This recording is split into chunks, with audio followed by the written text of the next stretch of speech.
Good morning, Frankfurt, Germany, and welcome to the Blast from the Past on this fine Friday morning. Business is booming as we begin to industrialize. This is all because we started sending our kids to England for school. As they become more knowledgeable, our country will prosper. We have imported equipment and engineers that have helped us make more profit. We are connecting our cities together with railroads, and soon perhaps we will be unified. Last week, a German economist wrote, "Railroads and machine shops, coal mines and iron foundries, spinneries and rolling mills seem to be spring out of the ground, and smokestacks sprout from the earth like mushrooms. While railroads are connecting cities, social classes are driving people apart. Traditionalism somehow still manages to hinder industrialization. Going back in time, to earlier in the century, German laws did not support entrepreneurship at all. There has to be change in order for Germany to prosper. Then the Zollverein came along. This was a custom union. These allowed Germany to have subsequent expansion to include other states in the German Confederation, reducing competition between and within the parts of Germany. Unification was established, and Germany is now proceeding together as a nation during an industrializing time. Now, take it away, Monica! Thank you, Tricia. Now on to politics. This September, the Congress of Vienna had a meeting in order to reestablish and redraw the political map of Europe. Our wonderful Holy Roman Empire of the German nation has been condensed to a much more manageable 39 states. Our new name is the German Confederation. In other news, the concept of nationalism is spreading like wildfire throughout Germany. After a failed attempt at trying to unify our nation in 1848, the nationalists are making a comeback in the form of the German National Association. The Eisenach Declaration of National Association has been finalized. It states, and I quote, "In the current international political situation, we perceive great perils for the independence of our German fatherland, which tends to be increased rather than decreased by the peace concluded between Austria and France. These perils are ultimately caused by Germany's flawed overall constitution, and they can only be eliminated by a prompt alteration in this constitution. To this end, it is necessary for the German Federal Diet to be replaced by a solid, strong, and lasting central government for Germany, and for a German National Assembly to be convened. This is a huge step for our nation, as it signifies Germany's detachment from Austria and its re-established support for Prussia. However, this also means that focus will be taken away from the individual and lean more toward the well-being of the German nation as a whole." Oh wait, this just in. Lizzie, our on-location reporter, has just informed me about some breaking news. Brothers Grimm fairy tales are spreading throughout the country. Their books are gaining popularity rapidly, and everyone has heard of them. Their first collection of fairy tales is called Children's and Household Tales. The book contains some soon-to-be popular German folk tales which are written by no other than Jacob and Wilhelm. Give it away to Jacob, who has taken time out from a very busy day to come talk to us. Right now? Oh, okay. So Jacob, how does it feel to have your stories get such recognition? Well, after the first collection was sold in 1812, we wrote 6 more editions. In each, some tales were added and some were subtracted. But in the end, there were a total of 211 tales.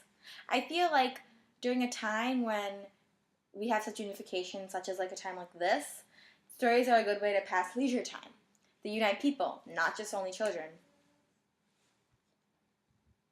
Your stories were criticized at first. How did you overcome this and keep writing? Their criticism doesn't affect me because my one and only joy is writing. I admit that some of my stories, like Hansel and Gretel and Snow White, have some darker twists, but it reflects on reality. I don't want to give too much away, though. That's understandable. On a side note, what do you think of current times? Well, actually, I think that actually pertains to this topic. My stories, believe it or not, have lots of history packed into them about Germany. At a time of industrialization, we have less and less time to relax with our families and enjoy ourselves. My folk stories give families a way to escape from busy times that we all face. Thanks for taking time out of your busy day to talk to us, Jacob. Good luck on your journey. Thank you. The Holy Roman Empire is now dissolved, meaning new changes for Germany. I feel that this dissolution is an utmost contribution to the unification of our nation. Unification has been taking place for some time in Germany, but as we all know, during the War of the Third Coalition, Germany was part of the Holy Roman Empire. However, now, with the Holy Roman Empire dead and dissolved, I feel that Germany now has the time and space it needs to think about itself as a whole nation and to fix its own internal problems. What the people want to hear is the streets of Germany ringing with harmony. The Holy Roman Empire caused a lot of legal, administrative, and political disruption amongst the people of Germany. However, the citizens were able to cope with the turmoil with great integrity and understanding. I think one thing that contributed to this was the fact that the Germans fought in the French Revolution and the Napoleonic Wars. In my opinion, their contribution in the wars helped them form a common basis in linguistic, cultural, and legal traditions. The common basis helped embark unity within the nation. I feel that the separation of the Holy Roman Empire was the best thing that could have ever happened for Germany. I feel that this separation gave Germany space to not only work on their nation's problems, but to also help spark nationalism amongst the citizens. In my opinion, space and time were the two things Germany needed, and still needs, to fully unite themselves into a functioning and just nation. Apart from Germany being influenced by the Holy Roman Empire, it was also impacted by the Prussian Zollverein. I feel that since Germany is becoming more complex economically, they just have to realize that to help maintain Germany's high status in trade and commerce, reliance on each other for resources and money is futile, especially in these hard economic times. Parts of Germany are beginning to get stronger, leading to conflict between two states in Germany, Prussia and Austria. They eventually separated with the help of revered leader Otto von Bismarck, who is helping to unite Germany in the united nation we essentially want it to be.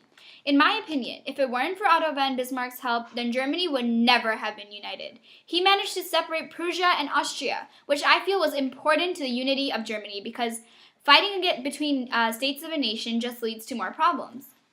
If Prussia and Austria are constantly fighting, doesn't it make sense to separate them and give them both individual freedom to develop the way they want to? There's no use putting two opposing states together and forcing them to cooperate with each other, because eventually something is going to go wrong. But for now, Germany is as united as possible under the current circumstances. This is Shweta Lodha signing off.